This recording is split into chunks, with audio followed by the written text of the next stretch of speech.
आइए झारखंड का भी रुख कर लेते हैं, क्योंकि कल यहाँ पर आखिरी फेज में 38 सीटों पर मतदान हो रहा है। यहाँ पर सीएम हेमंत कल्पना मरांडी सहित 528 कैंडिडेट्स मैदान में हैं। दूसरे चरण के 38 में से 18 सीटें संथाल, 18 सीटें उत्तरी छोटा नागपुर और 2 सीटें रांची जिले की हैं।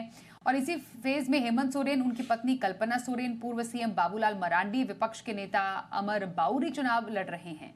सुबह 7 बजे से शाम को 5 बजे तक वोट डाले जाएंगे और इस चरण में कुल 1,23,00,000 मतदाता अपने मताधिकार का प्रयोग करेंगे। चुनाव आयोग ने सुरक्षा को लेकर कड़े इंतजाम भी किए हैं। सभी मतदान केंद्रों की लाइव निगरानी की जाएगी। आइए झारखंड से भी तमाम अपडेट ले लेते हैं। कामरान जलीली हमारे साथ है। कामरान, दूसरे और आखिरी चरण को लेकर कैसी तैयारियां हैं?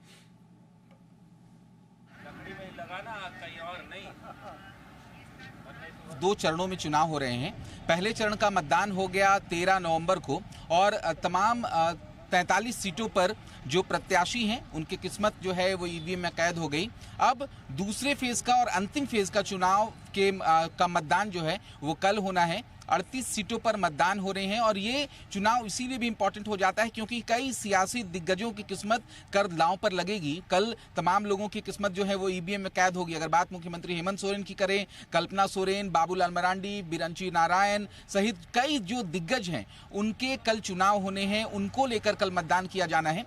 हमने देखा था कि किस तरीके से चुनावी कैंपेन के दौरान विभिन्न मुद्दों के तहत भारतीय जनता पार्टी या फिर यूं कहें कि एनडीए गठबंधन चुनावी मैदान में आई। हालांकि उनकी तैयारी चुनाव से कई महीने पहले से ही देखने को मिली थी और जब चुनाव की तारीखों का ऐलान हुआ तो भाजपा ने असम के मुख्यमंत्री को यहां पर सह प्रभारी के तौर पर भेजा, सह प्रभारी बनाकर भेजा, जिन्होंने यहां आने के साथ ही पूरी तरीके से मोर्चा संभाल लिया। अगर बात करें साल 2024 की, तो साल 2024 के चुनाव से पहले बीजेपी कहीं भी फाइट में नजर नहीं आ रही थी, ऐसा सियासी दिग्गजों का मानना है। लेकिन हेमंता विश्व शर्मा के आने के बाद एक तरीके से फिजा में पूरी तरीके से माहौल जो है वो बदला और भारतीय जनता पार्टी अचानक से कमबैक करती है और भारतीय जनता पार्टी की जो तैयारियां हैं, जो रणनीति है, वो फील्ड पर दिखाई देती हैं। वहीं दूसरी तरफ इंडिया गठबंधन की अगर बात करें तो इंडिया गठबंधन ने अपने विकास के मुद्दे को लेकर आगे बढ़ा है। विकास के मुद्दों को लेकर वो चुनाव लड़ रही हैं और सबसे अहम जो पॉइंट है इस पूरे चुनाव के दौरान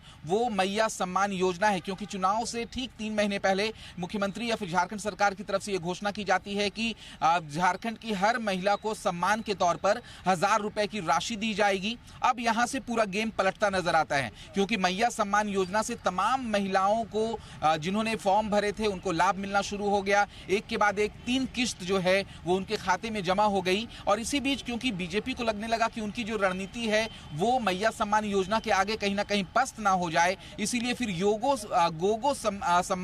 गोगो दीदी योजना का बीजेपी ने ऐलान किया। उसके तहत फॉर्म्स भी भरवाए गए और ये कहा गया कि गोगो दीदी योजना के तहत अगर सरकार बीजेपी की झारखंड में बनती है तो फिर हर महिला को 2100 रुपए का लाभ दिया जाएगा। अब फिर एक बार गेंद झारखंड बीजेपी के पाले में चली गई, लेकिन चुनाव से ठीक पहले यानी घोषणा पत्र में या फिर उससे पहले हेमंत सोरेन और झारखंड सरकार ने यह ऐलान किया कि अब जो मैया सम्मान की राशि है वो 1000 से बढ़ाकर 2500 कर दी जाएगी। तो साफ तौर पर मुद्दों के तहत राजनीति हो रही है। हालांकि इस दौरान बांग्लादेशी घुसपैठियों का भी मामला काफी सर चढ़कर बोल रहा था। यकीनन कामरान, कई ऐसे मुद्दे हैं जिसको लेकर दोनों ही जो पार्टियां हैं उन्होंने उसको भुनाने की बहुत कोशिश की, लेकिन ये कौन से मुद्दे हैं जो जनता के मन में घर कर गए हैं, इस पर तो मोहर कल ही लगने वाली है।